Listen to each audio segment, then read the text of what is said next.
दोस्तों, सभी लोग जानना चाहते हैं कि हमारी मैरिज लाइफ कैसी होगी, सुखमय होगी या कष्टकारक होगी।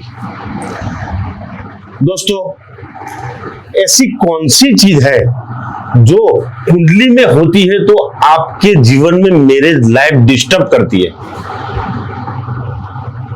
हम सोचते हैं भाई कुंडली मिलान कर दे, 36 में से 32 गुण मिले हुए हैं, फिर भी शादी टिक नहीं पाती।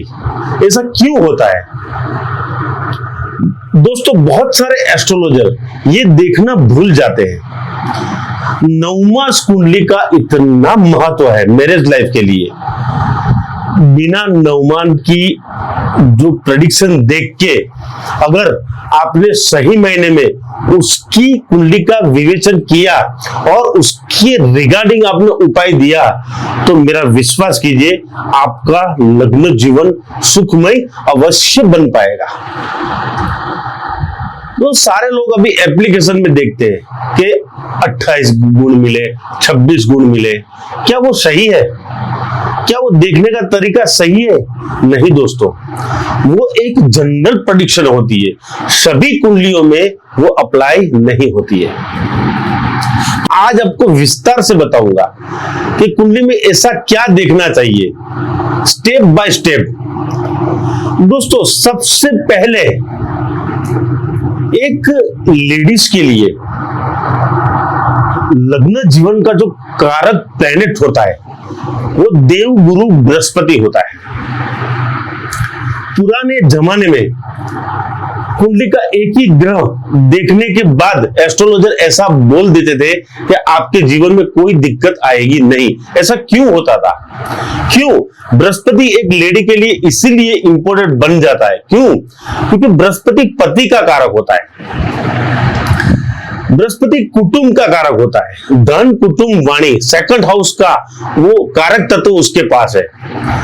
बृहस्पति पंचम स्थान यानी संतान सुख का कारक होता है, बृहस्पति एजुकेशन का कारक होता है। इसीलिए एक लेडी के लिए पति का कारक, संतान का कारक, परिवार का कारक, धन का कारक बृहस्पति है, वो सबसे पहले देखना चाहिए। सेकंड नंबर, एक जेंट्स के लिए सबसे इंपॉर्टेंट प्लैनेट जो बन जाता है वो वीनस, देव गुरु शुक्राचार्य, जो देवों के नहीं लेकिन राक्षसों के गुरु है। दोस्तों, एक जेंट्स के लिए शुक्र का क्यों बन जाता है इतना इंपॉर्टेंट वो एक पुरुष के लिए? क्योंकि शुक्र बीज है, बीज। शुक्र के बिना जीवन की उत्पत्ति नहीं हो सकती। आप देखते होंगे कि बहुत सारे लोगों शादी के बाद बच्चे इश्यू नहीं हो पाते। उसका मेन रीजन है शुक्र। अगर शुक्र, लेकिन बृहस्पति अच्छा हुआ, संतान का कारक तो है लेकिन बीज ही नहीं हो अच्छा होगा। आप देखेंगे बहुत सारे डॉक्टरों के पास गए और वो बोले कि शुक्राणु की कमी है। उसका रीजन है उसकी कुंडली में शुक्र पिटा हुआ है। दोस्तों, ये भी बात बहुत ही इंपॉर्टेंट हो जाती है क्योंकि मैरिज के बाद अगर संतान नहीं हुई तो मैरिज टिक नहीं पाएगी। इसीलिए जेंट्स के लिए शुक्र का महत्व बहुत ही बढ़ जाता है। शुक्र अगर पीड़ित हुआ तो अच्छी मैरिज लाइफ जीवन में नहीं आ सकती। क्यों? एक पत्नी का कारक शुक्र होता है, लग्जरी लाइफ का कारक शुक्र होता है, ब्यूटी का कारक शुक्र होता है, और जो बीज, जो संतान की उत्पत्ति हो उनका कारक शुक्र है।